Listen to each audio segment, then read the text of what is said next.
Dial 7 kasama natin ngayon, mga paborito niyong artist. Kasama natin ngayon si Super Motherfucking Fly. Yeah, from Greenhouse of Motherfucking Records. Thanks, Nibes.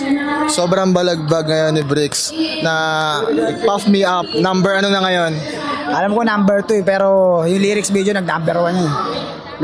Yeah, pero totoo yun. Yung ko number 1. Anong feeling no na naabot mo yung ganong level? Like you've been working that for ilang years na rin, tapos naabot mo ngayon yan. Lahat lang recognition ngayon na sa'yo.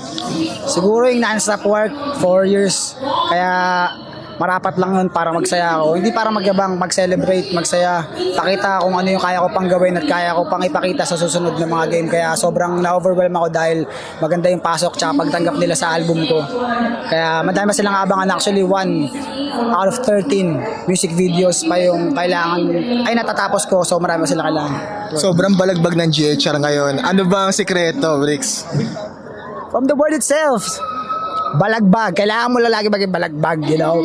Kailangan mo gawin na, keep it 100, guys. May nagtanong na fan natin to na fan ni Superfly. Kaya bang babalik ba yung persona na BRX? Oo naman, pare. Actually, si Superfly, pang makatao siya, pero darating yung point na mag-stay talaga ako sa kung sino ako. Kasi nag-adjust si BRX para magkaroon ng Superfly, para matanggap siya ng mga tao. Kaya, pero darating yung time na kapag tanggap na siya ng mga tao, mag-get back to it. May chance bang lumapag si Superfly sa Dial 7 podcast? Oo naman, pare. Why? Gang. Gang. Thank you very much. And sa lahat ng mga aspiring artists na maging gusto kagaya mo, na masasabi mo sa kanila?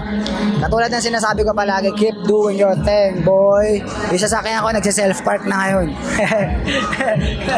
Maraming salamat, Superfly. Dial 7, let's go.